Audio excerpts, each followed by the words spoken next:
طبعا أخبار قوية عن إن القندوسي جاي له عرض من الشارع الإماراتي ب3 مليون يورو أو دولار أيا كان المبلغ. القندوسي يا جماعة ده خسارة يا عم كولر. ما ينفعش أنا بحاول أغير من اللاعبين اللي بتلعب عندي كأجانب، بغير جلد الأجانب كلهم، ويبقى عندي لعيب مساهم مساهمات ما فيش لعيب عندك في الأهلي عامل عدد المساهمات ده في الدوري، برغم إن سيراميكا كفريق مش بيأدي الاداء الهجومي بتاع الاهلي. ما ينفعش يبقى عندي اللاعب ده وانا اسيبه بايا كان المبلغ. انا بعته اعاره بره عشان خاطر لما افضي مكان، يعني افضي له مكان يرجع.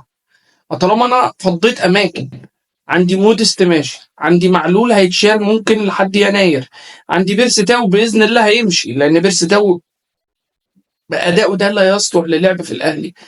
عندي اماكن هتفضى. ليه انا يعني ما استفادش من اللعيبه اللي انا بعتها اعاره؟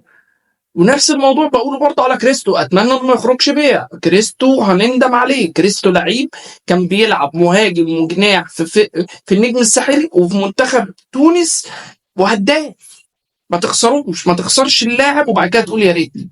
لان اللاعب ده لو لعب، لو رجع على فريق منافس ليك، بعيدا عن ان انا هاخده عشان خاطر المنافس، لو رجع على فريق منافس ليك وتألق ده بيثبت فشلك.